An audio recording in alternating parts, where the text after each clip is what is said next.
అంటే అరవింద్ గారు అంటే ఇప్పుడు మీరు చెప్పారు ఆబ్వియస్గా చిరంజీవి గారు అసలు డబ్బులు తీసుకోలేదు, దట్ ఈస్ రూల్డ్ అవుట్ అంటున్నారు. అరవింద్ గారి మీద కూడా కొంత ఇది వచ్చింది కదా. అరవింద్ గారు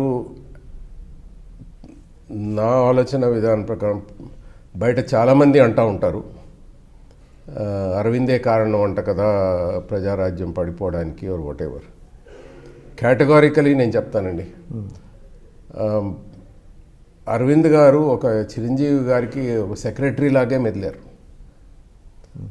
అదే అరవింద్ గారు ఒక మంచి స్ట్రాటజిస్ట్ అని నేను అనుకుంటున్నాను. అండ్ అరవింద్ గారు కానీ అలాగ కొంచెం ఇన్యాక్టివ్గా ఉండకుండా ఒక యాక్టివ్ రోల్ తీసుకొని ఉంటే ప్రజారాజ్యం పరిస్థితి వేరేగా ఉండేది. ఆయన ఇన్యాక్టివ్ రోల్ ప్లే చేశారా? ఆయన లాస్ట్లో అంటే ఒక డిల్యూజన్మెంట్ వచ్చిందా?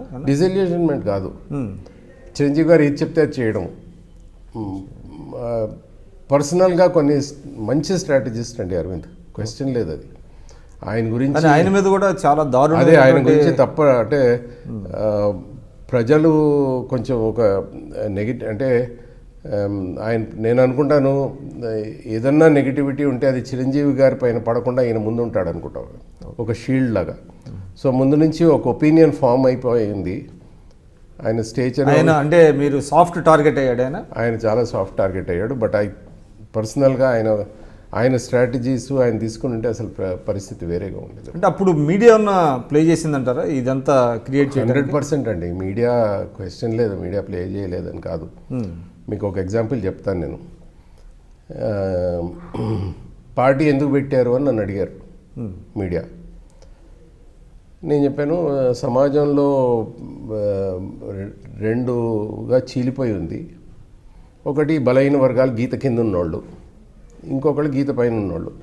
ఆ గీత పైన ఉన్నోళ్ళు ప్రతిసారి ఈ రిజర్వేషన్సే అనుకోండి అది అంతా కింద వాళ్ళకే లబ్ధి పొందుతూ ఉన్నారు, మాకు ఏమి క్రీమ్ అంతా వాళ్ళకి పోతుంది, మేమంతా అంటే సముచితమైన భాగస్వామ్యం లేదు, ఈక్వాలిటీ అంటారు, ఈక్వాలిటీ లేదు అని గీత పైన ఉన్నోళ్ళు. గీత కింద ఉన్నోళ్ళేమో మాకు రిజర్వేషన్స్ అంటారు, ఇవ్వంటారు, కానీ మేము ఎక్కడ పైకి వస్తున్నాం, మేము ఎక్కడ వాళ్ళం అక్కడే ఉంటున్నాం అని అంటున్నారు. ఈ ఎలక్షన్ మేము చిరంజీవి గారి పేరు మీద గెలుస్తాము, ఈ 5 సంవత్సరాలు పని ఎలా చేస్తాము అంటే ఎండ్ ఆఫ్ 5 years మేము చేసిన పని వలన గెలుస్తాం. మేము 10 సంవత్సరాల్లో ఆ గీత తీసేస్తాం, మేము అందరూ సమానులు అన్నది తీసుకొని వస్తాము అని అన్నాను నేను. నెక్స్ట్ డే హెడ్లైన్స్లో ప్రజారాజ్యం వస్తే మేము రిజర్వేషన్స్ తీసేస్తాము డాక్టర్ వినయ్. నేను అన్నది ఏంటి, అంటే రీడింగ్ బిట్వీన్ ది లైన్స్ అంట. వాళ్ళు అంటే వాళ్ళకి అనుకూలంగా మార్చుకున్నారు. అంటే మొదటి నుంచి అసలు ప్రజారాజ్యం పార్టీ పెట్టిన దగ్గర నుంచే కొంత ముందేమో బ్రహ్మాండంగా ఇచ్చినట్టుంది ఒక సెక్షన్ ఆఫ్ మీడియా.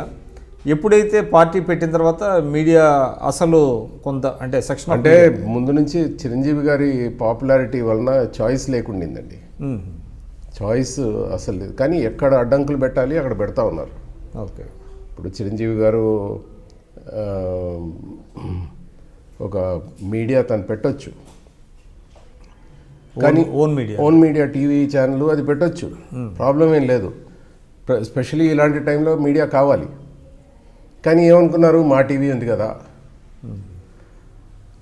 ఆ మా టీవీ చిరంజీవి గారు కూడా అందులో డైరెక్టరే, అరవింద్ గారు డైరెక్టరే, అన్ని అప్పటి వరకు ఉన్న న్యూస్ ఛానల్ కూడా ఉండింది మా టీవీ, అంటే న్యూస్ సెక్షన్ ఉండింది.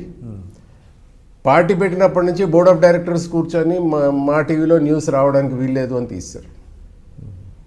అంటే ప్రజారాజ్యానికి పబ్లిసిటీ ఇవ్వడం ఇష్టం లేక డెఫినెట్గా ఇంకా వేరే క్వశ్చన్ లేదు కదా, ఇది వచ్చినప్పుడే ఎందుకు తీసేయాలి.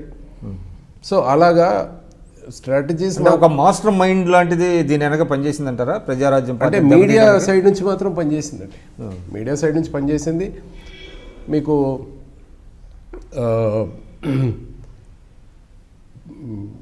తెలంగాణ పోరాటం ఏదైతే అయిందో ఆ పోరాటం కూడా మీడియాకి ఇష్టం లేదు, కానీ ఉవ్వెత్తున అంత ఎక్కువ వచ్చినప్పుడు వాళ్ళకి చాయిస్ లేకుండేది.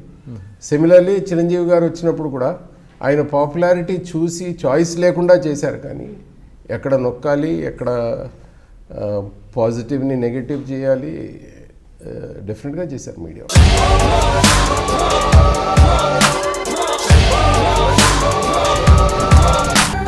ఫోటోలో ఉన్న వ్యక్తి ఎవరమ్మా? మీ ఆయన చనిపోయారా? అయ్యో, ఎక్కడ పడితే అక్కడ ఏది పడితే అది వాగుతున్నాడని పోలీసులు నగర బహిష్కరణ చేశారండి. మొదటి భార్యని చేసుకున్నాక పిల్లలు పుట్టలేదని రెండో పెళ్లి చేసుకున్నారు. ఆవిడకి పుట్టలేదు. మూడోసారైనా తగులుతుందనుకున్నా, తనకే పుట్టలేదు. ఆయన దగ్గర బాణం ఉంది కానీ దానికి పదును లేదురా.